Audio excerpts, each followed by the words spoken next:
The year is 1979. The place is Britain. The economy is in recession, coal shortages have led to a nationwide energy crisis, labor strikes have brought the country to a halt. This crisis is known as the Winter of Discontent, and Britain's ailing economy at the time is dubbed the sick man of Europe. The year is 2021.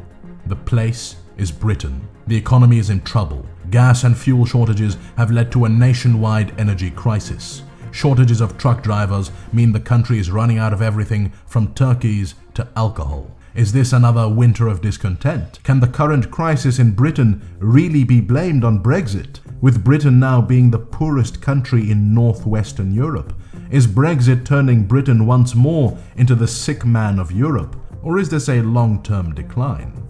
All that in this video. Just before we start, don't forget to subscribe for more political analysis videos and hit that bell notification while you're at it. The Winter of Discontent.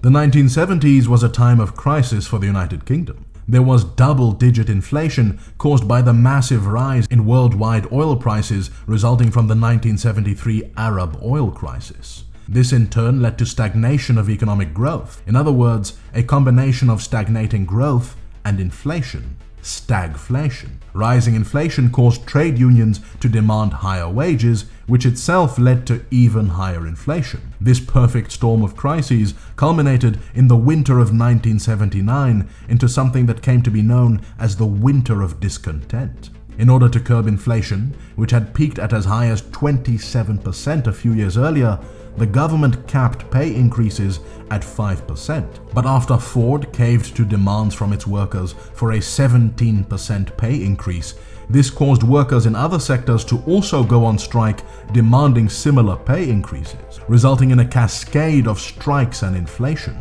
Coal miners went on strike, which caused an energy crisis in the middle of the coldest winter in a decade. Truck drivers went on strike, which caused shortages of goods in the supermarkets. Grave diggers and rubbish collectors also went on strike, which led to dead bodies and rubbish piling up in the streets of Britain. All the while, Labour Party Prime Minister James Callaghan insisted that there was no crisis. Within a matter of months, he was voted out in favour of Conservative Margaret Thatcher, and the memory of that terrible winter kept the Labour Party out of power for 18 years.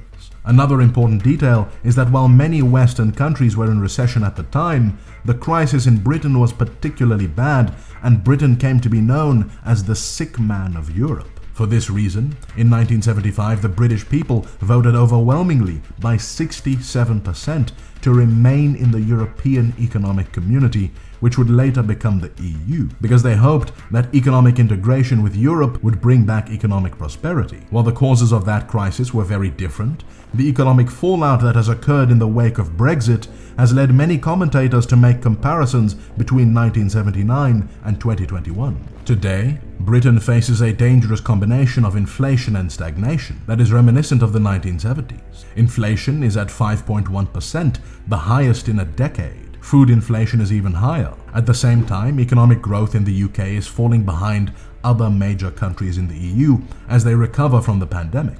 Great Britain is now the poorest country in northwestern Europe as measured by per capita GDP. In the last year, Britain has experienced shortages of everything from cars to fuel to truck drivers to turkeys. The worst predictions of Brexit, including the government's own report, predicted shortages as one of the negative consequences of Brexit. But how many of these shortages were actually caused by Brexit, and are they really a sign of the long-term decline of the United Kingdom?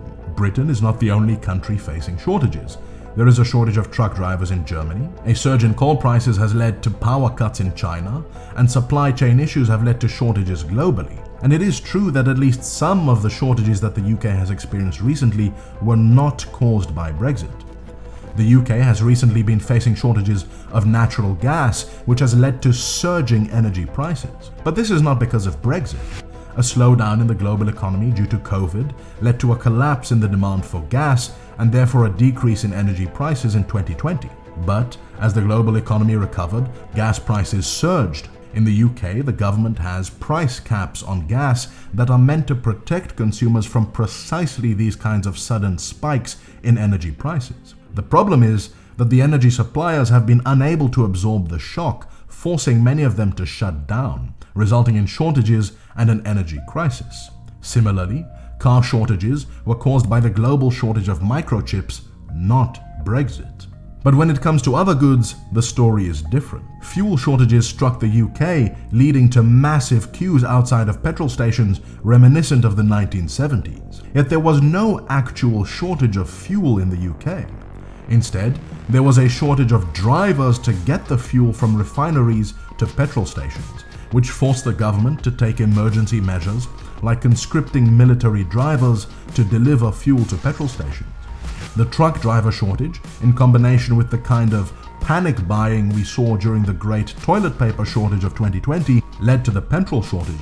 And it's not just petrol. The lack of truck drivers has led to a range of goods shortages and empty supermarket shelves across the UK. And unlike the gas crisis, the labour shortage has everything to do with Brexit. The UK currently has a shortage of over 100,000 truck drivers, with 16,000 fewer EU nationals working as truck drivers compared to last year. And this shouldn't be surprising, as Brexit led to the mass exodus of over 2 million EU workers. Much of the shortage has to do with post-Brexit immigration rules that make it harder for EU citizens to return to the UK after COVID. On top of that, Brexit has led to a decline in the value of the pound, which makes it less attractive for Eastern Europeans to work in the UK compared to, say, Germany. On top of that, the reintroduction of customs checks at the border has led to increased bureaucracy and delays. For many truck drivers who get paid per kilometer and not per hour, more delays means less money, and so the UK is simply a less attractive place to work post-Brexit. And keep in mind that Britain hasn't imposed customs checks on its side of the border yet. This will come in 2022, which means that delays and shortages will become even worse, and we could see the same massive queues at the border that we saw in December 2020. It is true that Brexit is not the only cause of driver shortages. Increased retirement and inadequate working conditions are major factors. Other EU countries are also facing driver shortages, but none as severe as the UK. And in almost none of these countries is the shortage of drivers causing shortages in other sectors, because in those countries, the EU's single market means that there is enough of a reserve pool of workers from across the EU who can fill the gap. Alongside drivers retiring, Brexit was the #1 reason cited by haulage companies for the shortage of drivers. So yes, the truck driver shortage is in part caused by Brexit. And Brexit-fueled labour shortages are also responsible for shortages of other products like Christmas turkeys and other agricultural products. The end of freedom of movement means that farmers are unable to recruit the same number of predominantly Eastern European workers to harvest the produce, leading to massive shortages. But surely they could recruit native workers. There are two problems with this. Number one is that few native Britons want to work in agriculture, and even increasing wages does not attract the same number of people required for the harvest, and doing so would increase prices. The other factor is that most agricultural work is seasonal, and so you need a large number of workers who only come for a few weeks and then go back, and those kind of workers are inevitably foreign.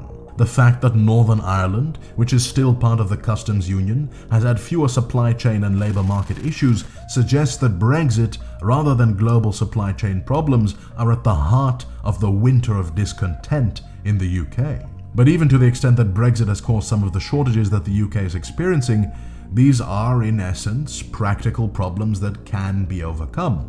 Supply chains can be reorganized, new truck drivers can be recruited, but what about the overall economic impact of Brexit? The sick man of Europe.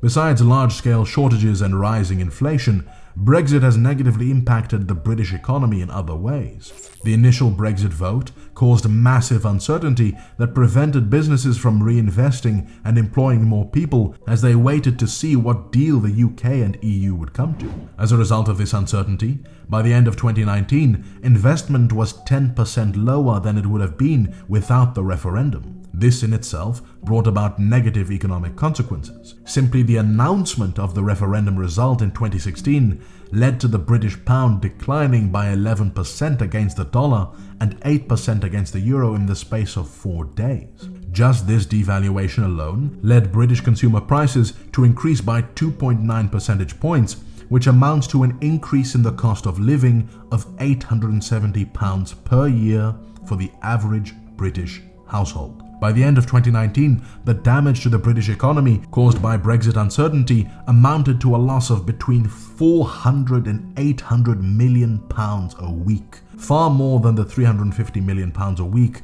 that the UK was paying to the EU that Brexiteers had campaigned against. What's worse is that the negative economic impact has been felt most precisely in those regions that voted most strongly for Brexit, which shouldn't be surprising considering that these were the regions of the UK that were left behind to begin with. Even taking into account the impact of COVID, since Britain left the customs union in December 2020, Brexit has resulted in £12 billion in lost trade, or a 15.7% decrease in trade relative to where it otherwise would have been.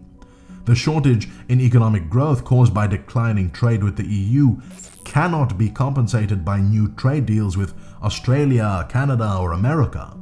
The UK's recent trade deal with Australia is projected to increase GDP by just 0.002% over 15 years. That's nothing compared to the 4% decline in the UK economy that it will experience after several years of Brexit.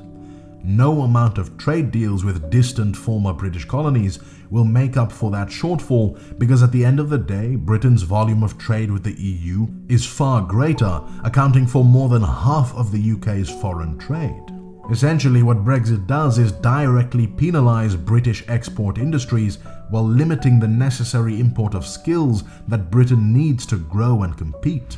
You see, by leaving the customs union, Britain has lost free access to the EU market, which means that British goods will face unnecessary costs such as customs checks, increased bureaucracy, and in some cases even tariffs, hurting British exporters. At the same time, imports from the EU will also face these increased costs, making goods more expensive, hurting British consumers. Now, Brexiteers argued that this would free Britain from EU regulations, but even this isn't entirely true. While the EU has little in the sway of military power, it has enormous regulatory power. Just because you're not in the EU doesn't mean you don't have to follow EU regulations. In order to export to the EU, goods must conform to EU regulations. Since 50% of the UK's exports go to the EU, a huge portion of British products will have to conform to EU regulations anyway. The only difference is that now Britain has no more power to decide what those regulations are, but it still has to follow them. In other words, Brexit has caused it to lose sovereignty, not gain it. So while the very worst predictions about Brexit have not come true, so far Brexit has led to increased prices and shortages, but with little gained in terms of sovereignty. In the 1970s, Britain was the sick man of Europe. The growth of Britain's post-war economy lagged way behind the other European countries until it entered the European Economic Community in 1973.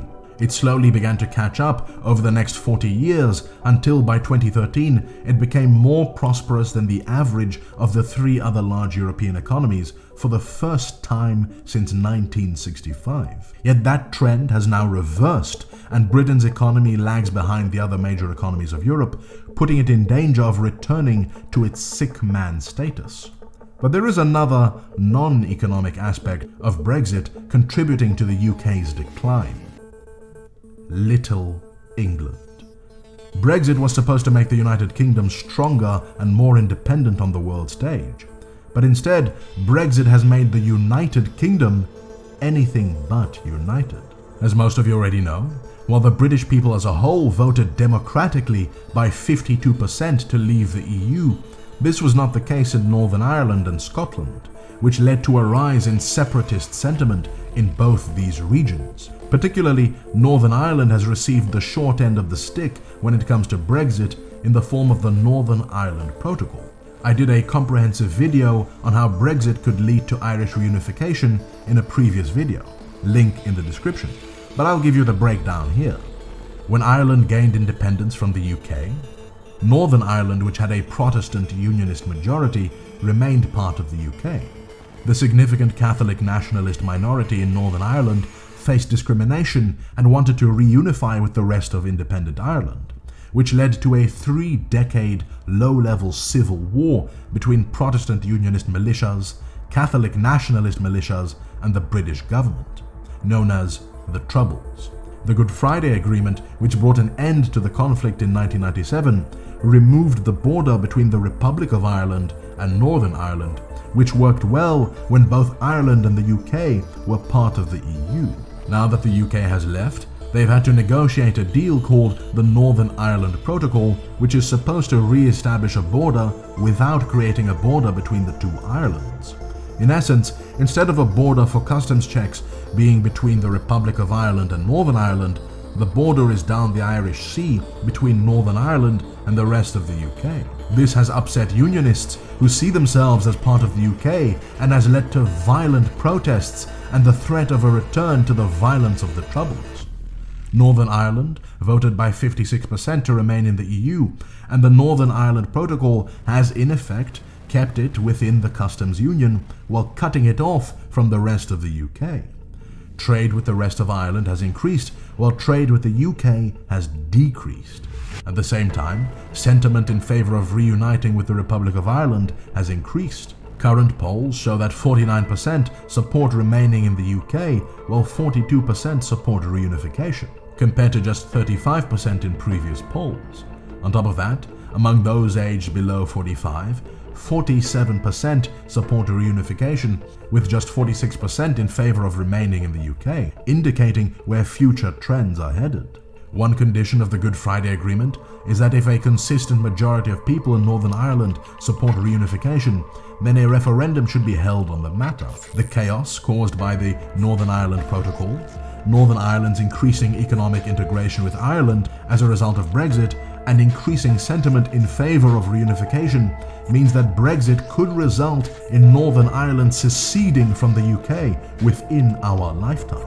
A similar but different story applies to Scotland. In 2014, the Scottish voted narrowly in a referendum to remain in the UK, and it was thought that the issue was resolved for a generation. But in 2016, the Scottish voted by 62% to remain in the EU, even as the rest of the country favoured Brexit, which has fueled nationalist resentment. Current polls show that 47% support independence and 47% support remaining in the UK. If a referendum were held today, it would be down to a coin flip whether Scotland would secede.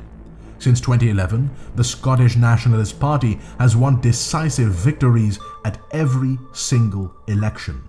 The Scottish regional elections in 2021 produced a majority in favour of independence, with the pro-independence SNP and Greens taking the majority of seats in the Scottish Parliament. Scottish nationalists have already capitalised on the fact that Britain is now the poorest country in northwestern Europe by proclaiming that Scotland would be better off breaking away from the poor man of Europe. Similarly, they benefit from the shortages and economic decline that have hit the UK in the wake of Brexit. The one difference is that unlike in Northern Ireland, where a consistent majority in favour of reunification would legally force the UK to hold a referendum, the power to organise a referendum in Scotland lies entirely in London. And Prime Minister Boris Johnson has made it clear that he will not hold another referendum on Scottish independence. SNP leader Nicola Sturgeon has threatened to go to court to see if she could hold a referendum without London's approval. But this is unlikely to succeed. She could try to hold an illegal referendum, as was tried in Catalonia, but this only produced chaos and instability and forced key Catalonian nationalist leaders to flee the country. Even in Wales, nationalist sentiment is rising, with recent polls showing 40% in favour of independence, double what it was just a few years ago. Whatever happens, it's clear that Brexit is very much leading to a disunited kingdom. It turns out that in a quest to make Britain great again, Brexit may have only succeeded in creating a little England, a rump state and a shadow of its former self. But not every aspect of the UK's decline is caused by Brexit. A nation in decline. Earlier I mentioned that Britain is the poorest country in northwestern Europe, but that is not necessarily because of Brexit alone. In fact, it's a long-term trend. In the year 2000, the UK's GDP per capita was 7.6% below the average for northwestern Europe. By 2021, that gap had doubled to 16.3% below the average. And of course, GDP per capita is not a perfect measure. However, even in terms of inequality, Britain does worse than nations on the continent. Part of the reason for this is a focus on the London-based finance industry to the neglect of other parts of the country and other sectors of the economy, which arguably was one of the factors behind Brexit in the first place. The neglect of large parts of the country and large sectors of the population in the name of global finance reduced the productivity and growth of those regions. It was this over-reliance on the finance industry which made Britain particularly vulnerable to the effects of the 2008 financial crisis. Since 2008, growth in wages and business investment has also been among the weakest across developed nations. Boris Johnson's plan to level up Britain's left-behind regions through infrastructure and industrial investment represents a positive opportunity to close this divide. But it contradicts with the Conservatives' vision of a post-Brexit Britain that forms a low-tax, low-regulation financial centre at the edge of Europe, which would continue Britain's over-reliance on the finance industry. Instead, Boris Johnson's government should focus more on levelling up and invest even more in Britain's left-behind regions. The UK is one of the most geographically unequal countries in Europe and one of the most centralised. Investing in these regions, as well as devolving power to local areas, can help them to grow, reverse the decline of Britain, and reduce separatist sentiment. After all, it is this geographical inequality and the resentment against London elites that has been the driving factor behind both Brexit and independence movements. Undoubtedly, Brexit has made Britain poorer, but it is not as bad as the very worst predictions, and a more nuanced take indicates that Brexit alone is not the cause of Britain's decline. In this regard, Brexit is as much the cause of Britain's decline as it is a symptom of it. A very Merry Christmas to everybody. If you enjoyed this content, consider becoming a Patreon and gain access to exclusive benefits. Leave a comment for the algorithm. Thank you to my Patreons, including Linda, Richard, Eisenskjold, and many more for making this video possible. Like, share, and subscribe, because this was my take